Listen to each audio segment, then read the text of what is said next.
ఎమ్మెల్యేగా బండ్ల కృష్ణమోహన్ రెడ్డి ఎప్పుడు గులాబీ కండువతో కలకలలాడుతూ ఉండేవాడు.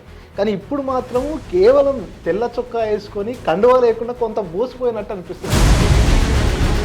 హైదరాబాద్లో ఉండే రాజకీయాలు ఇక నిరంతరం ప్రజలు ఉండి ప్రజల సమస్య చిన్న సమస్యలను డైరెక్ట్గా కాంగ్రెస్ పార్టీకి మద్దతు ఇచ్చారా, కాంగ్రెస్ పార్టీలో చేరారా? 3 రంగులకు చెందినటువంటి ఒక కండువా మీ మెడలో వేసుకున్నారు. సో అది పార్టీలో చేరినట్ట, మర్యాదపూర్వకంగా కలిసినట్ట, మద్దతు తెలిపినట్ట? కాంగ్రెస్ పార్టీ నాకు కూడా అవసరం ఉంది. ఈ ప్రాంత అభివృద్ధికి అధికార పార్టీలో ఉన్న పార్టీ కూడా ఉంటే సో సొంత జిల్లాకు సంబంధించినటువంటి సీఎం కాబట్టి ఇంకొంచెం ఎక్స్పెక్టేషన్స్ కంపల్సరీ అందరికీ ఉంటాయి. సో కొంచెం డిలే అవుతున్నట్టు అనిపిస్తుంది. నిజంగానే డిలే అవుతుంది అనుకోవచ్చా? 100% డిలే అవుతుంది. మాకు 1,00,000 ఎకరాలకు నష్టం జరుగుతుంది. దయచేసి గౌరవ ముఖ్యమంత్రి ఆర్టీవీ ద్వారా కూడా తెలియజేస్తున్నా, గౌరవ ముఖ్యమంత్రి చూస్తారని అనుకుంటున్నా. స్థానిక సంస్థల ఎన్నికల్లో కృష్ణమోహన్ రెడ్డి ఎలా ముందుకెళ్తారు? ఏ పార్టీ అనేది మళ్ళీ ఇప్పుడు అధికార పార్టీలో ఉన్నాం, వాళ్ళ అధికార పార్టీ అవకాశం ఇచ్చి ఉమ్మడి పాలమూరు జిల్లాలోని 14 అసెంబ్లీ నియోజకవర్గాల్లో గద్వాల నియోజకవర్గంలో జరిగేటటువంటి పాలిటిక్స్ అంతా కూడా రెగ్యులర్గా చాలా ఇంట్రెస్టింగ్గా ఉంటాయి. ఎందుకంటే ఇక్కడ జరిగినటువంటి పరిణామాలంతా కూడా రాష్ట్ర వ్యాప్తంగా పలు సందర్భాల్లో చర్చనీయాంశంగా మారినటువంటి పరిస్థితి. సో ఇప్పుడు ప్రస్తుతం ఇక్కడ ఉన్నటువంటి ఎమ్మెల్యే బండ్ల కృష్ణమోహన్ రెడ్డి సైతం ఈ ప్రాంతంలో 2వసారి ఎమ్మెల్యేగా గెలుపొందడం జరిగింది. సో మనతో పాటు కృష్ణమోహన్ రెడ్డి ఉన్నారు. ఆయనతో కాసేపు మాట్లాడదాం. అసలు పార్టీ మార్పు అంశం కావచ్చు, నియోజకవర్గం అభివృద్ధి అంశం కావచ్చు, వాటన్నిటిపై మాట్లాడదాం. అన్న నమస్తే. అన్న ఏంటన్నా, మొత్తానికి ఉమ్మడి జిల్లాలో 14 అసెంబ్లీ కాన్స్టిట్యున్సీలు ఉంటే ఎప్పుడు చూసినా గద్వాల నియోజకవర్గంలోని ఈ రాజకీయాలన్నీ కూడా చాలా ఇంట్రెస్టింగ్గా ఉంటాయి.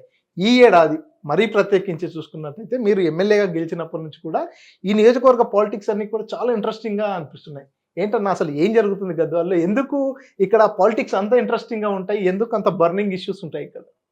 మాకైతే అట్లా అనిపిస్తుంది, మాకు కామన్గా ఉంటుంది.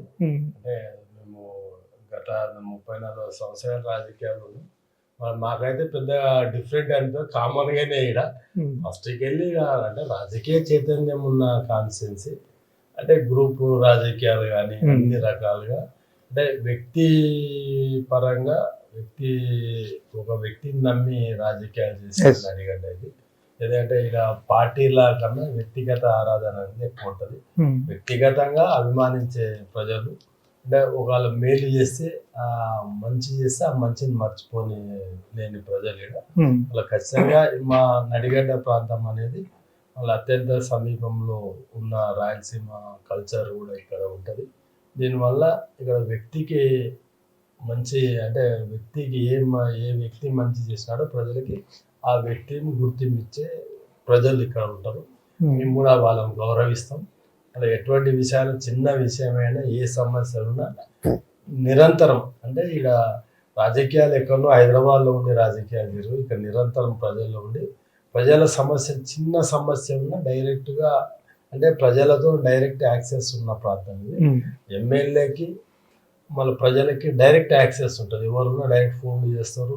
చిన్న పని అయినా, పెద్ద ఇంట్లో చిన్న ఫంక్షన్ అయినా, ఏ ప్రోగ్రామ్ అయినా ప్రజలతో అత్యంత సన్నిహితంగా ఉంటాం ఇక్కడ. అందువల్ల ఇక్కడ ప్రాంత పరిస్థితులను బట్టి హాట్గా అనిపించచ్చు తప్ప మాకైతే కామంగానే కనిపిస్తుంది.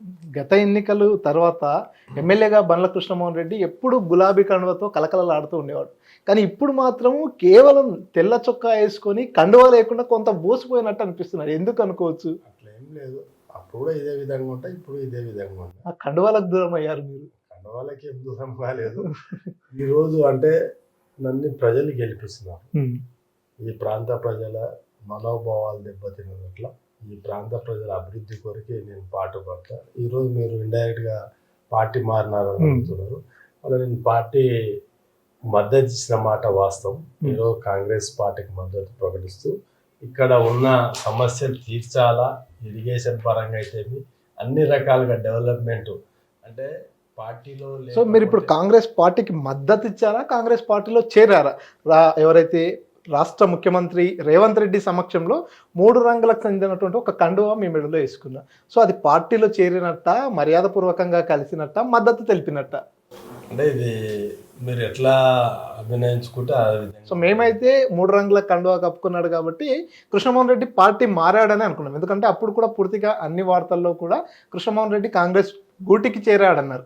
ఆ రోజు కూడా మీరు ఎక్కడా ఖండించలేదు. సో ఇప్పుడు కొంచెం న్యూట్రల్గా బ్యాలెన్సింగ్గా వెళ్తున్నారు కాబట్టి ఒక చిన్న సందేహం అందరి లోపల ఉంది. మీరు కాంగ్రెస్ పార్టీలో ఉన్నారా, బీఆర్ఎస్ పార్టీలో ఉన్నారా అనేది? బ్యాలెన్సింగ్ ఏం లేదు. ఈరోజు కాంగ్రెస్ పార్టీకి ప్రభుత్వానికి మద్దతుగా ఉన్న తప్ప పార్టీలో చేరే అనేది లేదు. కాంగ్రెస్ పార్టీ నాకు కూడా అవసరం ఉంది. ఈ ప్రాంత అభివృద్ధికి అధికార పార్టీలో ఉన్న పార్టీ కూడా ఉంటే ఈ ప్రాంత ప్రజలకి, అంటే నన్ను ఏదైతే నమ్మి రెండోసారి గెలుపు కారణమైనారో ఆ ప్రజలకి, అంటే ప్రభుత్వం వచ్చే పథకాలు మా కాన్స్టిట్యూన్సీకి సంబంధించిన వ్యక్తులకి చెందాలనే ఉద్దేశంతోనే నేను ప్రభుత్వానికి మద్దతుగా నిలబడిన మాట వాస్తవం. దాంట్లో ఏ అతిశక్తి లేదు, అబద్ధం చెప్పే అక్కర్లేదు. ఖచ్చితంగా కాంగ్రెస్ పార్టీకి మద్దతు ఉంటూ మా ఇక్కడ ఉన్న పరిస్థితులకు అనుగుణంగా మా అభివృద్ధి కొరకు నేను గౌరవ ముఖ్యమంత్రి రేవంత్ రెడ్డి గారిని కలిసిన మాట వాస్తవం. ఇక్కడ అభివృద్ధి చేయాలి, వారి కూడా మా జిల్లా వాసి, వారి సహాయ సహకారాలతోనే ఖచ్చితంగా మా ప్రాంతం అభివృద్ధి చేయాలనే ఉద్దేశంలో కల్పించిన మాట వాస్తవం. సో మీరు కాంగ్రెస్ పార్టీకి మద్దతు తెలుపుతున్నా అంటున్నారు. ఈ ప్రాంత అభివృద్ధి కోసమే సీఎం గారిని కలిసామంటున్నారు. సో దాదాపుగా మీరు రెండవసారి గెలిచి కూడా 2 సంవత్సరాలు పూర్తవుతుంది. సో ఈ 2 ఏళ్లలో ఎంత డెవలప్ చేశారు? ఏమన్నా డెవలప్మెంట్లో కొంత ముందడుగు వేశారా? డెవలప్మెంట్ అంటే అంటే అన్ని నియోజకవర్గాలకి ఏ విధమైన అభివృద్ధి జరిగిందో నియోజకవర్గాల అభివృద్ధి ప్రకారం నా నియోజకవర్గం అభివృద్ధి చెందింది. ఆ మాట వారికి జరిగింది. నాకి ఇక్కడ ఉన్న అధికారులు అయితేమి, అదేవిధంగా రాజకీయంగా అంటే మార్కెట్ చైర్మన్లు అయితేమి, అదేవిధంగా ఎండోమెంట్ టెంపుల్ చైర్మన్స్, నేను చెప్పిన వాళ్ళకి ఇచ్చిన మాట వాస్తవం. అలా అభివృద్ధి పరంగా అంటే ఇరిగేషన్ పరంగా మటుకు ఎటువంటి పనులు ఇప్పటి వరకు జరగలేదు. దానికైతే నాకు ఒక మూల బాధ ఉంది. ఎందుకంటే నాకు మెయిన్ ముఖ్యంగా గుండెకాయలు అంటే రేలంపాడుని 2 TMC దగ్గర, అదే 4 TMCకి సంబంధించిన రిజర్వాయర్ 2 TMC దగ్గర లీకేజీలు కావడం వల్ల మనం 4 TMCకి పెట్టుకోలేని పరిస్థితి. 2 TMC ద్వారానే పంటలు పండించుకునే పరిస్థితి. అది ఒక్క 2 TMC అనే కాదు, దాని కింద అంటే రేలంపాడు కింద డౌన్ స్ట్రీమ్లో ఒక 5 రిజర్వాయర్లు ఉన్నాయి. ఆ 5 రిజర్వాయర్ 1.5 TMC 10 TMCల రిజర్వాయర్లు ఉన్నాయి. అంటే 10 TMCలు ఈ రిజర్వాయర్ ద్వారా గ్రావిటీ ద్వారా నింపుకుంటాం. దాని ద్వారా మనం ఈ 2 TMCలకి నిలబెట్టుకోవడం వల్ల అది కూడా ప్రశ్నార్థకమైంది. దానివల్ల మాకు 1,00,000 ఎకరాలకు నష్టం జరుగుతుంది. దయచేసి గౌరవ ముఖ్యమంత్రి RTV ద్వారా కూడా తెలియజేస్తున్నా, గౌరవ ముఖ్యమంత్రి చూస్తారని అనుకుంటున్నా. వాళ్ళకి ఖచ్చితంగా మాకి రీస్టోర్ అంటే దాన్ని ఎటువంటి సాంకేతిక సమస్యలు వచ్చినా ఆ సమస్య అధిగమించి దాన్ని పునర్నిర్మించి దాన్ని 4 TMC రిజర్వాయర్ నిలబెట్టే విధంగా చేస్తే మా ప్రాంత ప్రజలకు మేలు చేసినట్లయితే. అదేవిధంగా గట్టు ఎత్తిపోతల పథకం అనేది రేలంపాడ్ బ్యాక్ వాటర్ 2.5 TMC దగ్గర మనం డ్రా చేసుకుంటాం. అది 1 TMC ద్వారా కొత్తగా న్యూలీ కన్స్ట్రక్షన్ గత ప్రభుత్వం శాంక్షన్ చేసింది. అది కొత్తగా ప్రపోజల్ వచ్చి దాని పనులు స్టార్ట్ చేసి 40% కంప్లీట్ అయ్యాయి. దాన్ని కూడా నేను రిక్వెస్ట్ చేస్తున్నాను, 3 TMC చేయండి. ఎందుకంటే 30,000 ఎకరాలు అక్కడ ఉంది. 30,000 ఎకరాలు అంటే 1 TMC నీళ్ళు ఒక 10,000 ఎకరాలకు మాత్రమే సరిపోతుంది. దానివల్ల మనకి రెండో పంట వేసుకునే ఇబ్బంది అవుతుంది గట్టు ఎత్తిపోతల పథకం ద్వారా. అది బ్యాక్ వాటర్ మళ్ళీ 4 TMC లేకపోతే 2.5 TMCతోన ఆ గట్టు ఎత్తిపోతల పథకం కూడా ప్రశ్నార్థకం అవుతుంది. ఇప్పుడు 500 కోట్లతో నిర్మాణం చేసే ఈ గట్టు ఎత్తిపోతల పథకం కూడా రేలంపాటు రిజర్వాయర్ని మనం ఇది చేయకపోతే, దాన్ని పునర్నిర్మించకపోతే ఒక 500 కోట్ల ద్వారా కన్స్ట్రక్షన్ అయ్యేది, అది కూడా నష్టం జరుగుతుంది. ఆల్రెడీ 1,00,000 ఎకరాలు నష్టం జరుగుతుంది. మళ్ళీ ఒక 30,000 ఎకరాలు రైతుల ప్రశ్నార్థం అనేది. దయచేసి ఈ వల్ల రావాలంటే ఖచ్చితంగా గౌరవ ముఖ్యమంత్రి గారు మీ ద్వారా వినాలి. అదేవిధంగా గౌరవ మంత్రి ఉత్తమ్ కుమార్ రెడ్డి గారు కూడా వినాలని కోరుకుంటున్నాను. అదేవిధంగా గుడ్డందొడ్డి రిజర్వాయర్ అనేది కృష్ణానదికి ఒక 800 మీటర్ల దూరంలోనే ఉంటుంది. ఆ రిజర్వాయర్ స్టేజ్ 1 అది నెట్టంపాడు ఎత్తిపోతల పథకంలో స్టేజ్ 1, స్టేజ్ 2 రేలంపాడు. స్టేజ్ 1లో కూడా ఆ రిజర్వాయర్ సామర్థ్యం 15 టీఎంసీలు పెడితే ఏప్రిల్ మే నెలలో ప్రతి సంవత్సరం మనము కర్ణాటక రాష్ట్రానికి కర్ణాటక మంత్రులను ఒప్పించి 1-2 టీఎంసీలు తెచ్చుకొని తాగునీటి సమస్యను తీర్చుకునే విధంగా కృష్ణానది మీద ఉంది. దానివల్ల మాబ్నార్ కానీ అదేవిధంగా ఉమ్మడి పాలమూరు జిల్లాకు మొత్తం కూడా తాగునీటి సమస్య వస్తుంది. దానివల్ల ఈ రిజర్వాయర్ని 15 టీఎంసీలు చేసుకుంటే కృష్ణానదిలో ఎప్పుడు కూడా మనం నీళ్లు ఇచ్చుకునే విధంగా ఉంటుంది.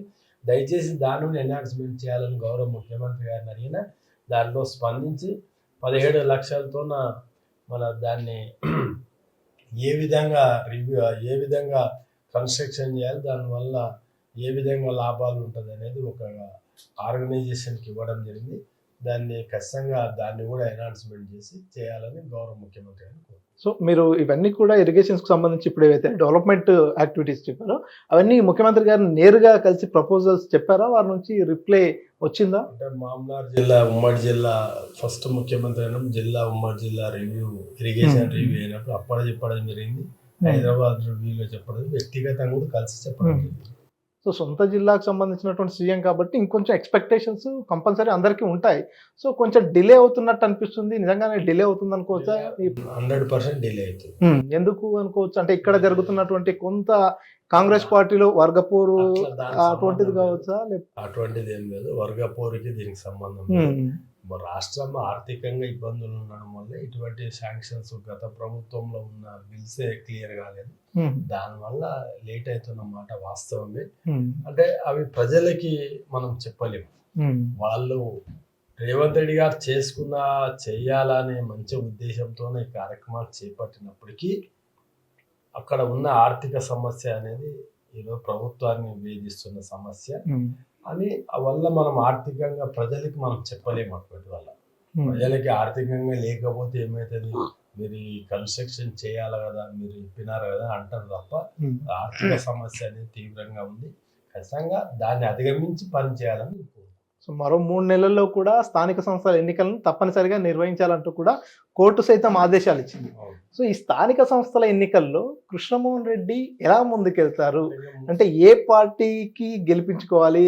మీకు సంబంధించిన అనుచర వర్గాన్ని కూడా ఎంపీటీసీలుగా, జడ్పీటీసీలుగా, సర్పంచ్లుగా పోటీ చేసే ఆలోచనలు ఉంటారు.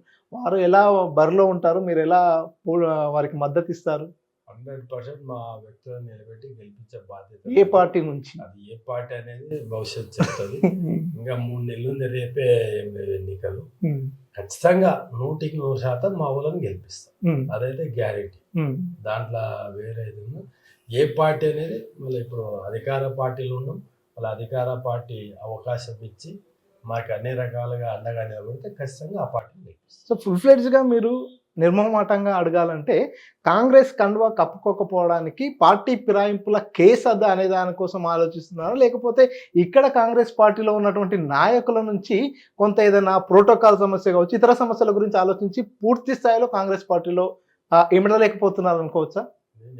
గుర్తుగా ఆ పార్టీలో ఎందుకులే, బాగానే నాకు ఏది ఉన్నా ఆ కార్యక్రమాలు ముఖ్య కార్యక్రమం వెళ్తున్నా. నేను జనరల్ కూడా నా మెంటాలిటీ ఎట్లా అంటే మ్యాక్సిమం ప్రజల మధ్యలో ఉంటానుగా. నేను ఆ పార్టీ కార్యక్రమాలు పెద్దగా చేయను. ఏ పార్టీలో ఉన్నా పార్టీ కార్యక్రమాలు పెద్దగా అప్పుడు కూడా పోకుంటే ఇప్పుడు కూడా పెద్దగా పోను. నేను డైరెక్ట్ యాక్సెస్లో ఉన్నందుకు నాకు ప్రజలతోనే ఎప్పుడు ఉంటా. నేనేం హైదరాబాద్లో ఉండి రాజకీయం చేస్తుంది కాదు. గద్వాల కాన్స్టిట్యున్సీలో ఉంటా. 360 రోజులు ఇంటూ ఎక్కడ కూడా నేను బయటికి పోను. అందువల్ల నాకు పెద్ద పార్టీ కార్యక్రమాలు ఆ సమయ సందర్భాన్ని బట్టి చేస్తున్నాను. సో మీ క్యాడర్ అంతా కూడా ఇప్పుడు సాటిస్ఫైగానే ఉన్నారా? ఇట్లా కొంత పార్టీ అటు ఇటు అనేటటువంటి కొంత డిస్టర్బెన్స్ ఉంది కాబట్టి క్యాడర్ సాటిస్ఫైగానే ఉన్నారు అనుకోవచ్చా? మా క్యాడర్ ఎప్పుడు సాటిస్ఫాక్షన్లో ఉంటారు. ఎందుకంటే క్యాడర్ని కూడా నేను కాపాడుకుంటా, గుండెల్లో పెట్టుకొని కాపాడుకుంటా. క్యాడర్ని ఎప్పుడు కూడా అంటే నేను ఎంత ఇబ్బందుల్లో ఉన్నా నా క్యాడర్ని కాపాడుకునే బాధ్యత నాకు ఉంటుంది. అంటే క్యాడర్కి సమస్యల గురించి తెలియవు కదా, ఖచ్చితంగా వారికి ఎక్కడెక్కడ అవకాశం ఉంటే ఆ అవకాశాలు ఇచ్చి వారికి కూడా నా స్థాయిలో ఉండే విధంగా నా వంతు ప్రయత్నం ఉంటుంది. ఇటీవల ఈ కాన్స్టిట్యున్సీ నుంచి పెద్ద ఎత్తున ర్యాలీగా బీఆర్ఎస్ భవన్కు వెళ్ళారు. అక్కడ కేటీఆర్ సమక్షంలో సమావేశమైనటువంటి సందర్భంలో కేటీఆర్ మాట్లాడుతూ ఎవరైతే పార్టీ ఫిరాయించినటువంటి 10 మంది ఎమ్మెల్యేలు ఉన్నారో అందులో గద్వాల నియోజకవర్గానికి కూడా రాబోయే రోజుల్లో ఉప ఎన్నికలు వస్తాయి, కర్ర కాల్చి వాత పెడదాం అనేటటువంటి వ్యాఖ్య చేశారు. సో మీకు ఎలా అనిపించింది? ఎందుకంటే గతంలో ఆ పార్టీతో ఆ లీడర్లతో మీకు అనుబంధం ఉంది. అటువంటి వ్యక్తులు కూడా మీపై ఇలా కామెంట్ చేయడంతో మీకు ఎలా అనిపించింది అప్పుడు? వాళ్ళు పెద్దోళ్ళు ఏం చెప్పినా నడుస్తుంది, నేను వాళ్ళ గురించి మాట్లాడను. ఎందుకంటే గౌరవ కేటీఆర్ ఒక స్థాయి వ్యక్తి, అంటే మన స్థాయి కాదు, అతన్ని విమర్శించే స్థాయి నాది కాదు. దాన్ని పెద్దగా నేను దాన్ని స్పందించడము లేదు.